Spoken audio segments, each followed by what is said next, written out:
things. So first of all, it's my pleasure to be with you. I'm Catherine Sawyer. I'll be your moderator. I'm a proud member of the League of Women Voters, and I live in Palatine. So I do not vote in any of the elections that we'll be discussing today, which is why I'm able to moderate these. The candidates have agreed to rules. I'd like to share them with you all. The candidates have drawn numbers to determine their speaking order. As the moderator, I will rotate the order throughout the forum. Each candidate will have 2 minutes to make an opening statement. Following their opening remarks, they will have 1 minute to answer questions posed during the forum. They will have 2 opportunities to have a 30-second rebuttal if requested. As time draws to a close, each candidate will have 1 minute for closing remarks. League members are acting as timers here in the front. The candidates will be given a 30-second, 15-second warning, so please quickly wrap up your thoughts before you see the stop card. Time limits will be enforced out of respect for all candidates. Questions are being provided by the audience. Each question will be answered by both candidates, so please make your candidates general in nature and pertaining to all. League members do have index cards. They are yellow for this forum, so please write your question on the index card and pass it to the aisle. Questions will be reviewed for clarity, appropriateness, and to avoid duplication. Candidates have been asked not to interrupt one another, and the moderator will repeat the question if asked. They are to speak directly to the audience. Audience, remember to turn off your electronic devices. The forum is being taped by the League of Women Voters for education for the public. Candidates have agreed to this. Please hold your applause until the end, and please do not demonstrate in any way a show of support or non-support of a candidate. There is a space outside the forum room where candidates can speak to their supporters following the forum, and campaign literature will be available. No campaign signs may be posted or displayed inside the forum room. We ask for your compliance and respect for all here. So our second forum will be the race for the Illinois House District 56. The district covers more than 108,000 residents and includes parts of Elk Grove Village, Hanover Park, Hoffman Estates, Palatine, Rolling Meadows, Roselle, and Schaumburg. With us today and on the ballot are Representative Michelle Mussman and challenger Jillian Rose Bernas.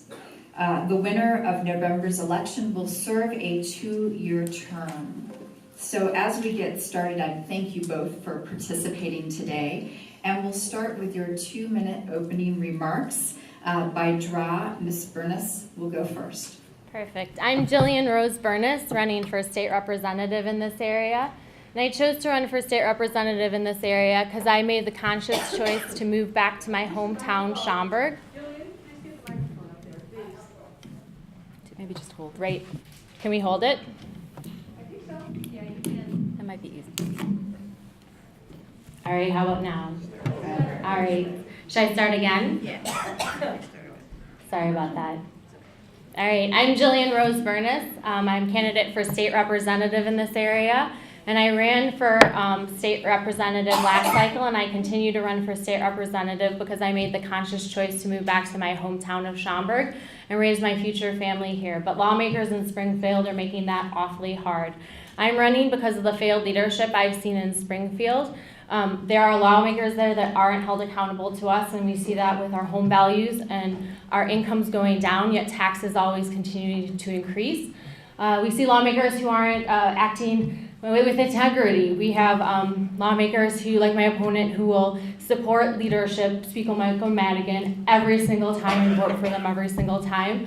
I'm not beholden to either party. I'm not receiving support from either party, so I'm able to act in the best interest of my community. And then I also stand on principle, and there are lawmakers down there who don't. We have cases of sexual harassment that have gone on for years in our state's capital that don't get addressed and don't have an investigator general there. And there are lawmakers who can take the action but choose not to. And so I intend to stand on principle when I am there.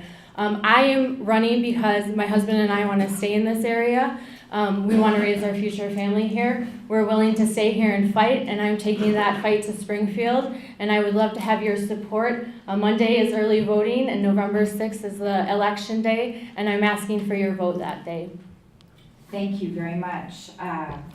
Ms. Mussman. Is this on? Okay. So good afternoon, everyone. My name is Michelle Mussman. I am the incumbent running for state representative in District 56. I entered this race really to provide back to my community. I had done a lot of volunteering before I had taken office. I was a stay-at-home mom working in the school district, and I really saw an opportunity to step up and put those values to work. The biggest problems that we see in our district, the number one concern door to door is property taxes. I was proud over the last couple of years to take a number of votes in favor of the ways that the state can take steps to lower those. I actually carried legislation that would increase the exemptions and put in place a freeze. We saw that overall, through collaboration, the bills that passed did increase our seniors exemption, our homeowners exemption, our veterans exemption, and made it easier for seniors to access the freeze, raising the level to $65,000. These are all steps that the state can take to influence your property tax bill, even though we are not the ones who actually create the bill and we don't collect any of the money. The other big thing that we were able to do was change our school funding reform. So that hopefully will help create a situation where the state is the predominant payer for education over time and alleviates pressure on the property taxes. The other big concerns we're hearing from our community this year is healthcare access and security, gun control. These are all things, again, where I was very pleased to carry different pieces of legislation, and we were proud to pass 2 pieces of gun control legislation this year. So again, these are the topics that I'm hearing most in the community, and that's how we've been reactive to that. I would also say that I'm very proud that my office provides incredibly good community services.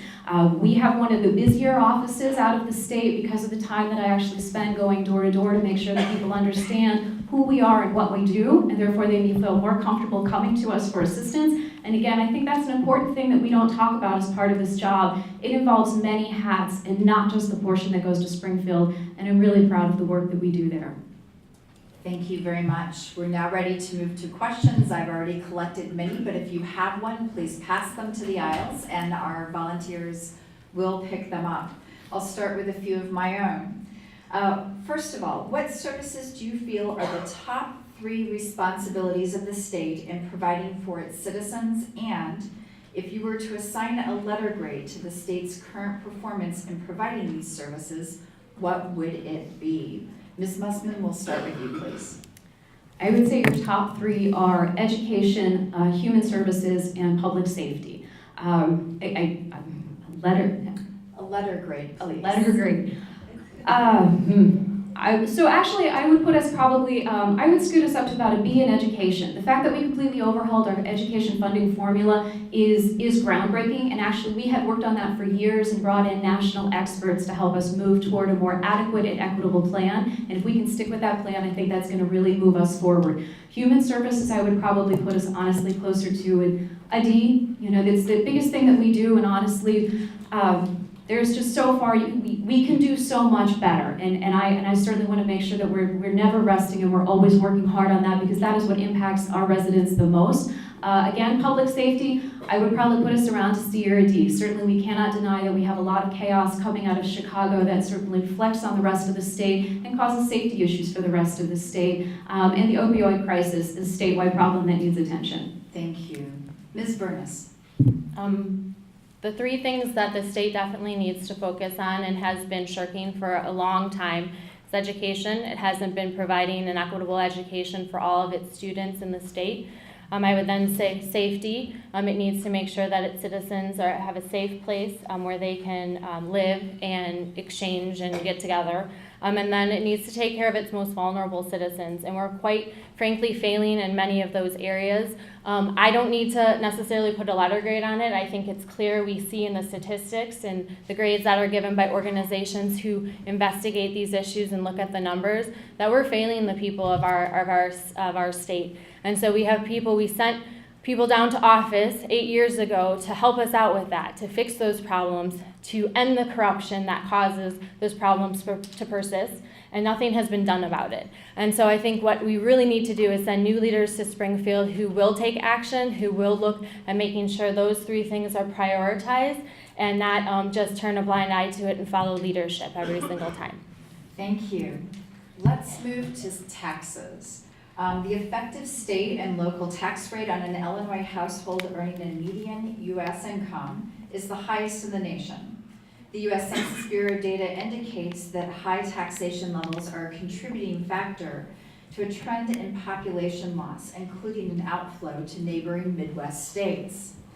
What do you believe the solution or solutions are to this issue? Ms. Bernas. So for many years, this has been an ongoing problem. It's a trend over the past 4 years. Last year, we lost a net of 115,000 people. My husband and I have been to 3 going away parties this summer because of people who are friends of ours, young professional families moving out of state. So it's a real issue that's impacting us all. We need to reform the way we do taxes. So I'm proposing a property tax cap so that it's a function of home value. So if your home goes down in value, your taxes go down.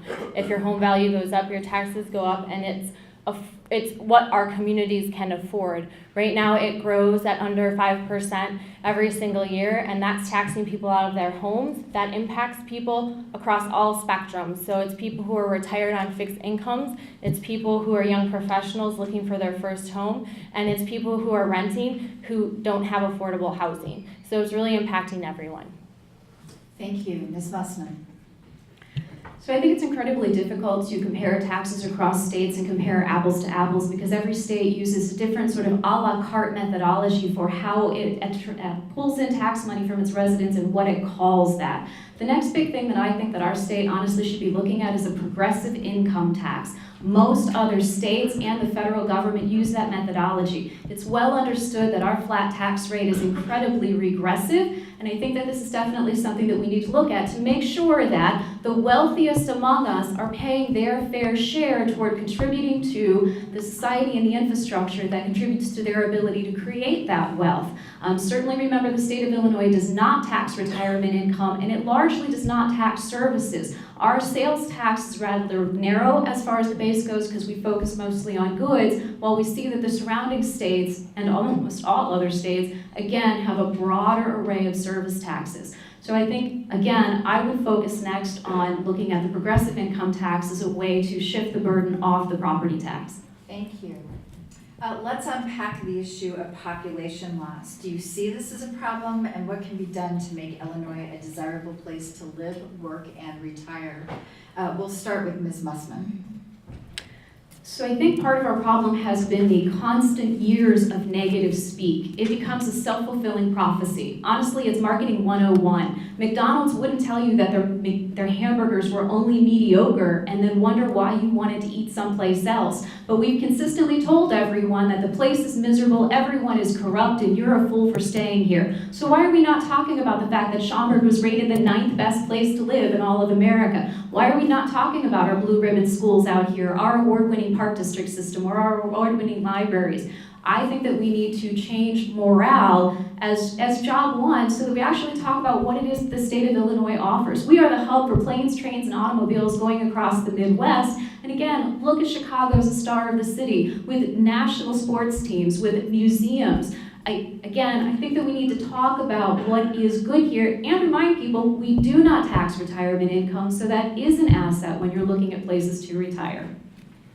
Thank you. Ms. Bernas. Certainly. So my opponent mentioned the progressive income tax.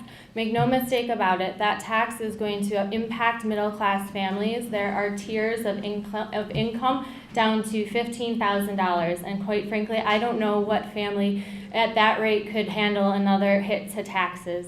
And so we need to understand what that really means when that's being talked about. It is not a millionaire's tax. It's going to impact us all, and it's going to increase the number of people that are leaving our state and the businesses that are leaving our state, taking jobs with them. We lost 115,000 people last year. That's a 4-year trend. It's going to continue, and we need to attract business to our state. We need to attract people to our state by providing business-friendly opportunities for small business who create 50% of the jobs in our state. Those people are starting to move across the border to Indiana, Wisconsin. They're taking their businesses and families with them, and they're not contributing to our wonderful communities anymore. And what's going to happen? Thank you.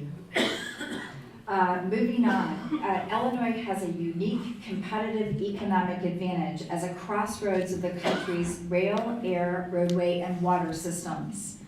However, according to the American Society of Civil Engineers, Illinois' infrastructure earns an overall grade of C-, indicating that many elements of our roads and transit systems are approaching the end of their useful service life with concern over strong risk of failure.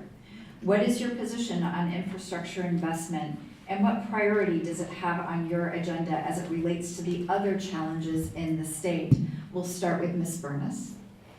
So this is something that's pretty important. We do rely on our state to make sure there's good infrastructure projects for us to be able to move around and get to our jobs and get to our schools. This is something that when you don't have your fiscal house in good order, it's really hard to invest in these projects. These are projects that have to be invested in over decades. It's not like you can just start doing something and you're going to fix the problem. And so we've had decade over decade of poor management in Springfield, people who want to support their friends over their communities. And that's the issue. We need to get new leaders who are going to make strong decisions and are going to look into the future and say, we need to plan these things out. We can't just all of a sudden decide to make another tax and tax our citizens. We're not going to be able to fully invest those projects. We need to have a concentrated effort, look at the big picture, and make sure our fiscal house is order, and that needs to start with things like balanced budgets. Unfortunately, the last budget was not balanced. Thank you. Ms. Mussman.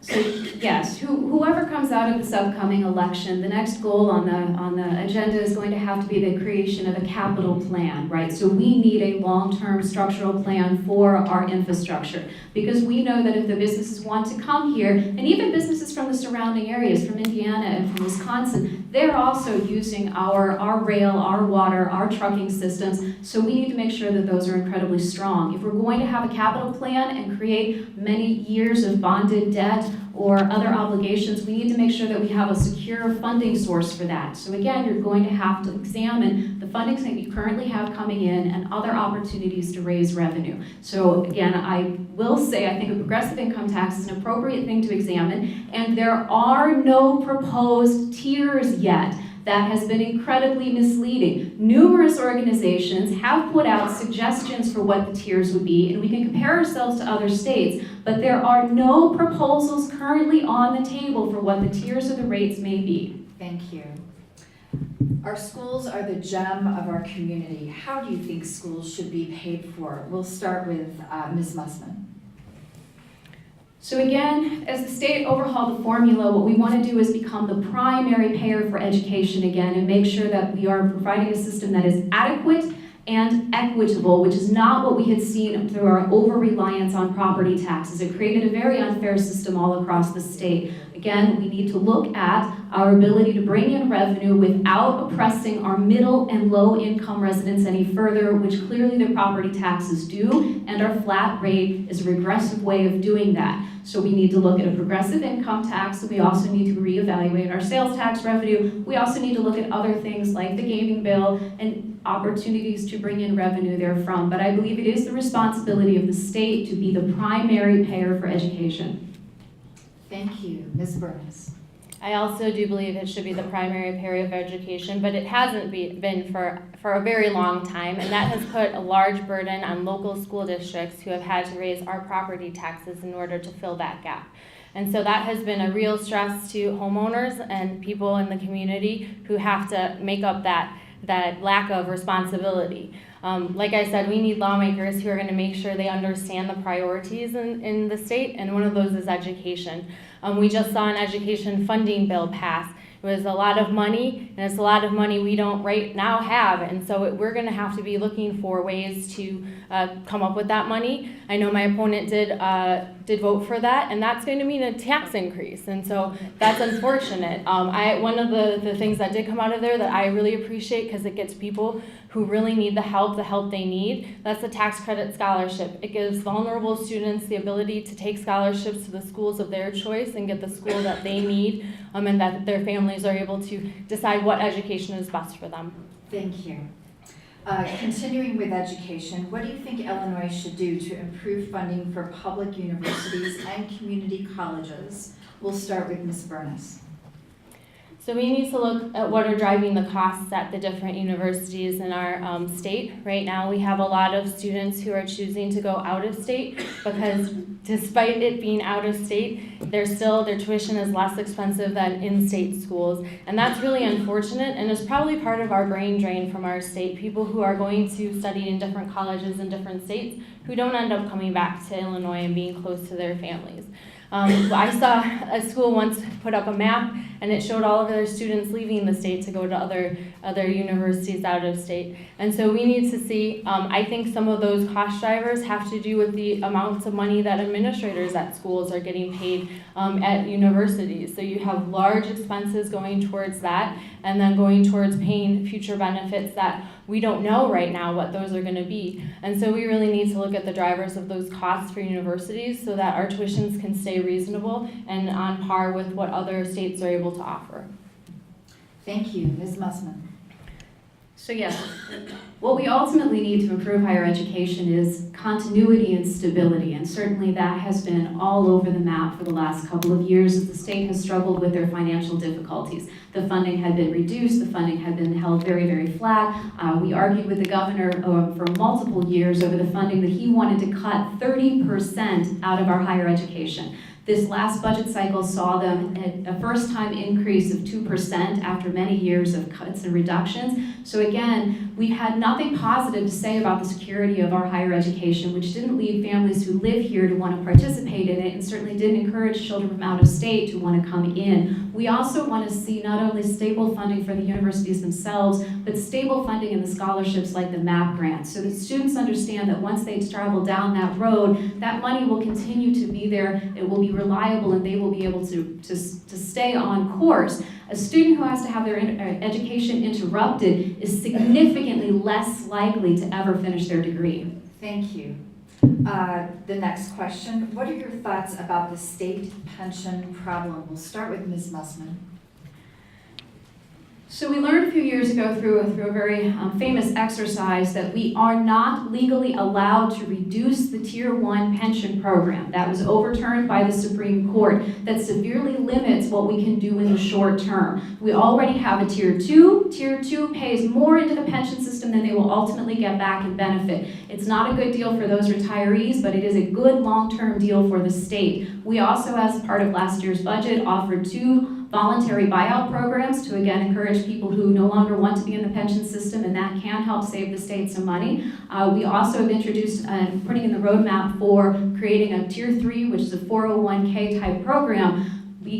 Shifting everyone into a 401k style will ultimately not have the savings that many people have been led to believe, and we need to proceed there with caution. The next big thing on the table that could see us help with the pension system would be re-amortizing the debt to increase our short-term payments, but level them off overall to make them more attainable, and I think that's the next big thing you'll see. Thank you. Ms. Bernas. So right now you have legislators making decisions in Springfield who take in a legislative pension, and they don't have to be in it for 20 years to be vested. They get it after 8 years. And so one of the things I think a lot of us to fix the problems we have in our state, it's going to take work of everyone. And so therefore I'm going to give up my legislative pension. It is something I don't need to have, and I think that leaves me open to be able to make good decisions about what pensions our state can afford moving forward. I'm not looking to get rid of people's pensions. Those are people's livelihoods, and that would put our state in a really bad place. But we do need to start to look at what we can do. Are there places where we can put people on 401k programs or 403b programs? We were able to do that here at the Schaumburg Township District Library, and we were able to control a lot of our costs. And so there are things, there are solutions, we just don't have the people in Springfield right now who are willing to do that. And unfortunately, I think that means new leaders need to get in there to make those decisions for them. Thank you. On gun legislation, what's your position on gun legislation and what can be done to improve gun violence prevention? Ms. Bernas. Certainly. So we have close to us the city of Chicago that's been experiencing a lot of gun violence lately. And in our state, we have the highest gun laws in the nation, some of the highest gun laws in the nation. And so there's various people who are law-abiding citizens who are following those gun laws. However, there's people who aren't. I think that we're looking at the wrong diagnosis. I think that we need to look at ways to treat this violence that's going to look at how we can improve mental health programs. I sit on the township's mental health board, and it's a problem that's growing exponentially, and we need to do something to solve that, but we can't because we're in a bad fiscal position and we're not taking care of our most vulnerable citizens. We also need to look at higher penalties for first-time offenders. Criminals aren't going to follow any law that we put on the books. We need to make sure that there are high consequences for people who decide to do the wrong thing when it comes to guns. Thank you. Ms. Mussman. So I do favor making sure that we have very, very strict gun control laws. I worked on a number of pieces of gun legislation this year, including considering restricting access to those who are under the age of 21 and looking at how we can close down the loophole that led to the Waffle House murders that made it so that a person without a FOID card had their guns returned to them. We did pass 2 pieces of legislation this year that I was proud to collaborate on. One creates a 72-hour waiting period for the purchase of any gun. The other one is a kind of order of protection. So in case you live with a loved one that you feel is under mental distress, because I agree that mental health is a leading consideration there, that you can petition the courts to temporarily remove the gun from the home. I also think that we need to continue to push for consideration of the gun dealer licensing program. The federal government does license our firearms distributors, but because of their underfunding, they're not really checking our firearms distributors as often as they should, and it would give our state the ability to create uniformity and do that investigation on our own, and I think that's another thing that really needs to be examined right now. Thank you. Next question. Do you support term limits for elected officials and/or leadership? We'll start with Ms. Mussman. Yes, I've said since the beginning that I do support term limits on both of those things. I don't know that they're going to get us the result that we want. I will actually tell you that you have a much higher turnover in your legislature than you may realize, and you will in fact lose at least 1/3 of your legislature this year, even before the outcome of the election, simply due to people retiring, losing their primaries, moving on to other positions. Again, what I've most often found is that most people don't actually know who their own legislator is or how long they've been in office. And we've again had a much higher turnover than people believe. But I do think it's always important to have new faces. I think that there are certainly concerns where if you don't have that turnover, you have people who lose faith in the ideas that are being presented because they no longer trust where those ideas are coming from. And certainly the perception is something that we really have to deal with even beyond the reality of the work that we do. Thank you. Ms. Bernas. Yes, I think that term limits need to be enacted, and they need to be enacted now, but there's no possible way to do that because someone who has been sitting in office for 40 years, Speaker Michael Madigan, supported by my opponent, Michelle Mussman, won't let that legislation pass out of committee into the General Assembly to get voted on.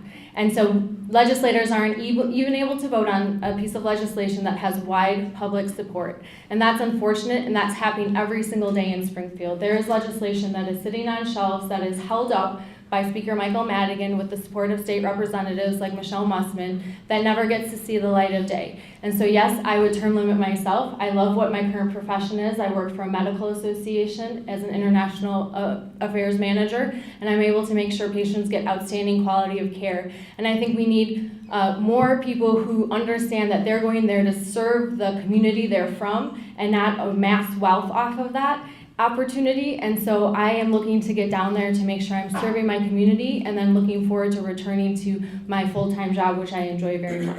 Thank you. Next question. What's your opinion about making Illinois a sanctuary state? Ms. Bernas.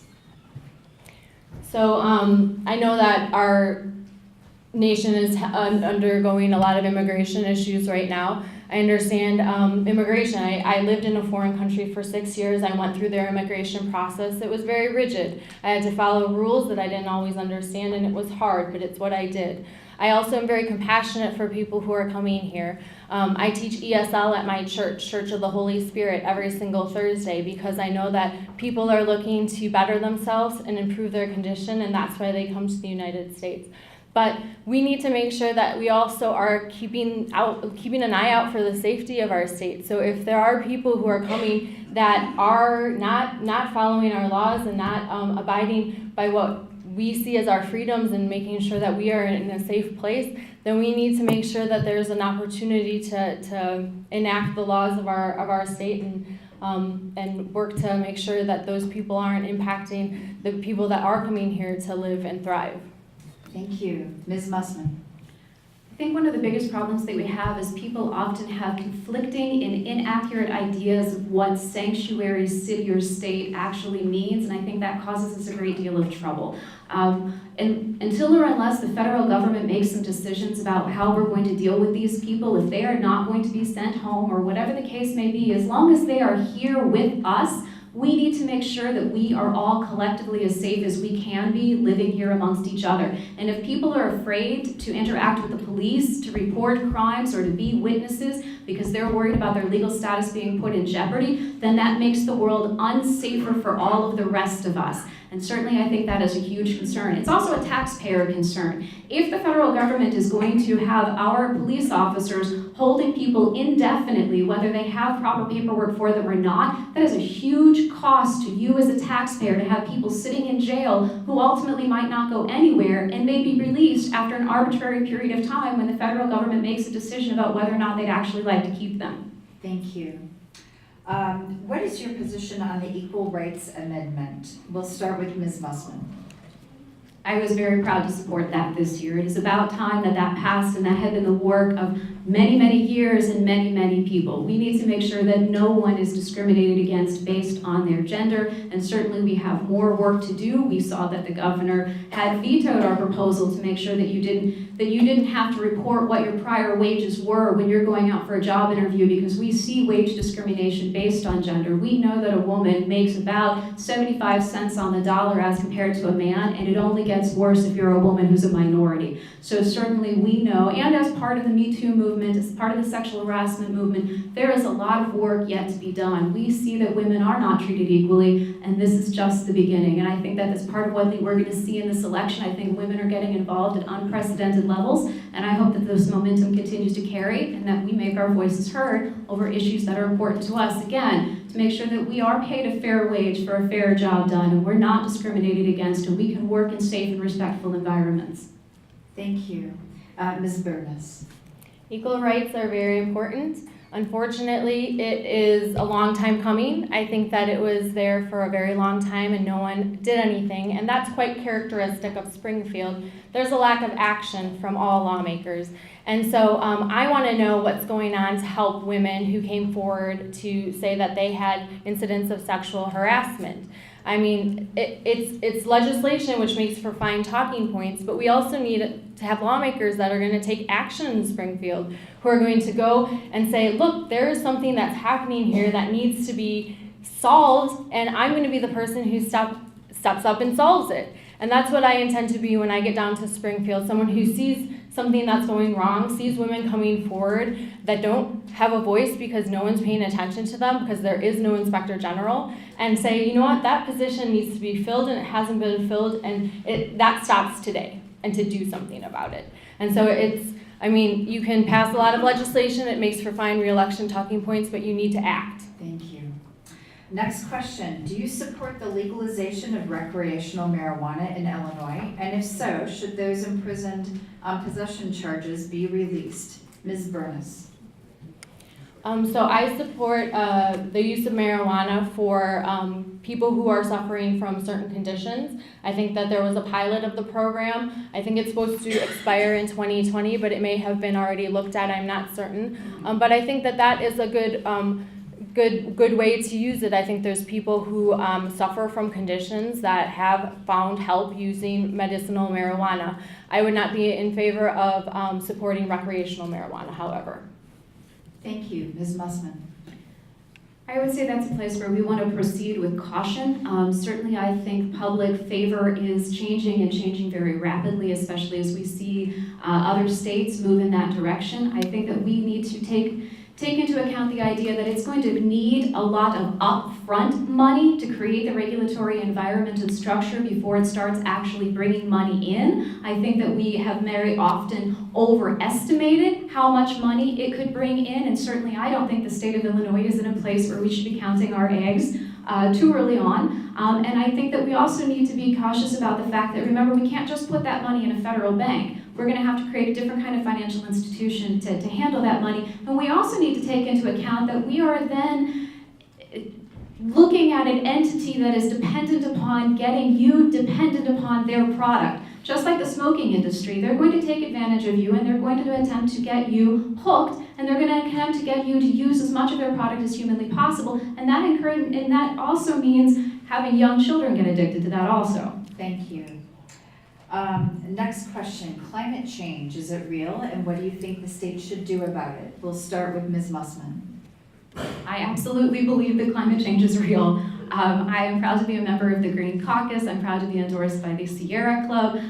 The state, I think, has been a good leader in the work that we've done, especially with the Green Jobs proposal that is going to move us toward more reliance on solar and wind power, which I also think is a great economic generator for our state. But there is a lot more that needs to be done, especially if you follow the report that was just recently released and how aggressive we need to be about combating this. Again, I am all in favor of the state continuing to move in a much greener direction, and for us to continue to regulate how much carbon is in our environment. I am strongly in favor.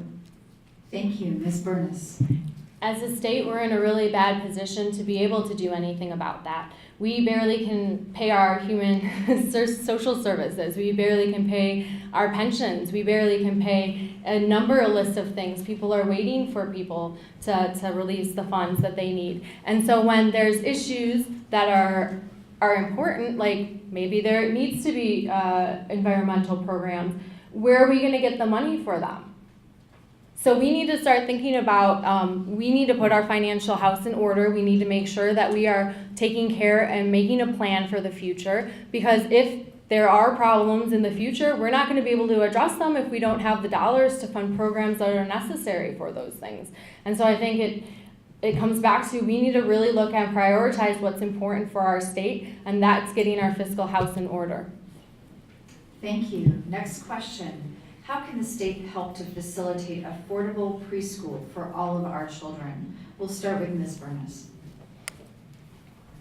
It's really hard because right now you're not fully funding education. And so if we want to continue to, I think it harkens back to what I was just discussing. We want to do all these wonderful things, and they are very nice things, but there's scarcity of resources. And right now, if we continue to tax our citizens, there's people who are going to leave and continue the trend of people leaving our state. And so we have to see how we're going to make that happen. It's going to be very challenging. There's a scarcity of resources, so there's only so much that we can do with what we have. And I think raising taxes on people to provide for programs that we really want, that are very important, that are going to take care and provide for our children and make them, put them in a better place in the future educationally, we really need to be honest with ourselves and say, we need to do something now to reform our state legislature so that we are making the right financial decisions and we do have the dollars for these programs.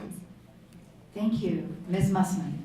So we know that investing in early childhood education has a tremendous return on investment. Those brains are little sponges, and even further, even beyond preschool, we need to make sure that we are investing fully and making sure that birth through 5 also is an excellent time of learning for our youngest and especially our most vulnerable children. Again, this is an opportunity to evaluate the money that you have coming into the state to make sure that you have resources to invest in these programs that we care about. Paying down the backlog of debt that was created by the 2-year impasse is diverting your money away from being able to support these programs that we know we ultimately will benefit from. So we need to get that paid down and hopefully not go back to a place where we are raising debt. Again, we need to look at our whole tax structure collectively, and I do advocate for progressive income tax as a methodology by which we can help bring in more money for the state to help us more rapidly pay down that debt and be able to divert funds to things that will help us grow. Thank you. On the topic of healthcare, what are your thoughts on how the state is currently supporting or providing funds for mental health services? We'll start with Ms. Mussman. So as we've been talking about for this whole time, the state has a long way to go to make sure that it has enough financial resources to invest in the things that we know will have good payback. A lot of the work that you saw done by the legislator over the last couple of years is to make sure that insurance companies themselves are providing parity in how they cover mental health services as opposed to how they cover physical health services. We know that under the ACA, they need to be doing that, but we see that's not often what we get in practice. And we also need to make sure that our own Medicaid is also providing for the mental health services that people need. Again, you need to make sure that the state has financial resources so that we can invest them and invest them equitably. People not being able to have mental health stability greatly impairs their ability to get a job and to stay on the job, and that again impairs their ability to be self-sufficient. So we know that investing in this will save money down the road. It is an incredible value to us. Thank you. Ms. Bernas. This is another point where the state has continued to fail in providing for people who need access to mental health. We were rated one of the worst states in the nation when it comes to providing for this. And I don't understand why. It seems like something that is important, that should be the first priority when we look at budgeting. But there's so many things that seem to get into the budget before those important issues. And so I am sitting on the mental health board at the township. We see various service organizations saying time over time that it's the dependence on us is growing. The numbers of people coming to us are growing. And what are we going to do about it, because the dollars just aren't there? And so the state has been kicking the can down the road long enough, and it's really gotten to a place where it's at peril what we're able to provide for people, and we really need to get that financial piece right for our state. Thank you. The current political climate has become more partisan and divisive in the recent past. Can you name an issue where you differ from your party's nominee for governor? We'll start with Ms. Bernas. So I would say I was not a big fan of how the 32% increase in income tax was handled by our governor. I felt that he lacked the leadership to stand up and unite people to show how that would truly impact people in our state and impact people who were kind of making the decision of whether to stay or go. And so I was really disappointed with his ability to handle that situation. I thought that he kind of should have gotten people together in the state legislature to see how important and how impactful that hit people. And in 2011, that was raised in an effort to pay down pension liabilities, and quite frankly, that wasn't done. And so I don't know how we can continue to ask people for more and more money when they see lawmakers not spending their money wisely. Thank you. Ms. Mussman. I would say if we're looking at J.B. Pritzker's priorities, he's a little bit more enthusiastic about the recreational marijuana than, again, I've indicated that I would be. I think that we should be proceeding with more caution there. Certainly, again, I understand that it's something that the public is very interested in, and I think it's worth exploring, but I still think he's moving in a quicker, more aggressive fashion than what I would prefer. Thank you. Can you describe how your campaign is funded? Ms. Mussman. My campaign is funded from a large variety of sources. Certainly, it's no secret that I've taken a lot of money from the Democratic Party, as it is in the interest of the Democratic Party to support Democratic candidates, just as the Republican Party supports Republican candidates, and I've run a number of very competitive races over the last couple of years. I also receive funds from numerous people that make up my community, or numerous entities that also are involved in in supporting legislative initiatives, including organizations like the Sierra Club. So I believe that I get money from a variety of support sources. Union membership also has been enthusiastic supporters, and a number of education programs. So I'm proud of the people that I work with. Thank you. Ms. Bernas. I right now have about $20,000 in my campaign committee. My opponent has about $500,000, or did it recently, and that money is coming at the behest of Speaker Michael Madigan, who is the chairman of the Democrat Party. I am not taking dollars from the Republican Party. I'm not taking dollars from the Democrat Party. I am basically beholden to the community, to the people who are going to vote this coming election season. And so I raise that money. Basically, we've had a couple of fundraisers. We had a fundraiser with Coach Mike Ditka. He showed up to our fundraiser because we asked him to. And so we were very thankful for that. We've also had a couple of other fundraisers for friends and family who come out, small dollar fundraisers, and people donate on my campaign webpage as well. And I think we're trying to run a grassroots effort here because that's what we are, and we intend to be once we get to Springfield, someone who is going to look at both sides and be independent of either party. Thank you. Time now requires that we move to closing statements. Each candidate will have 1 minute, and we will start in reverse order with Ms. Mussman. So I just wanted to say thank you to the League for offering this forum today. Certainly I spent a lot of time out in the community, and I know that many members of the community are distressed and disheartened by the campaign rhetoric that certainly flows around this time of season, and the commercials and the mailings that go out, and they want opportunities to really listen to people, answer questions about how difficult this work really is, how difficult it is to find common ground on our very differing opinions, and also how to put real work into action. We talk about wanting to invest in things like mental health to make the state a better place, but you can't invest unless you actually have the money coming in to do that. And that is never an easy conversation because that money is going to come from you, the taxpayers. So we need to talk about what are the best ways to bring in money for the state to invest in the things that they care about, but without unduly adding to your burden and without oppressing our middle and our income earners. And certainly, again, I'm glad that we have the opportunity to talk these things through. And I encourage you to reach out to both of us if you have questions that didn't get answered. Thank you. Ms. Bernas. Again, I'm Jillian Rose Bernas. I really appreciate that you all took the time to be here and to learn about both of us. I also appreciate the time that the League of Women Voters has put into this event. I know it's not easy to pull everyone together. I'm looking to ask for your support come November 6th. Obviously, October 22nd, if you get out and early vote. I think we need new leadership in Springfield. We've had kind of the same old issues and the same responses to those issues decade after decade. We have a man in power, Speaker Michael Madigan, who is the same person in power because our state representatives vote for him and keep him in power. I intend not to vote for him. I intend to get down there and represent my community because I'm from here, I grew up here, and I want to see this place thrive because I want to raise my future family here. If you want more information, please go to votejillian.com, and I hope to see you out and about in the neighborhood, whether it be knocking at your door and having a conversation, whether it be at the polling place right before you're about to vote. Thank you for your time. Thank you. As we bring our forum to a close, I want to thank both candidates for their participation. Please join me.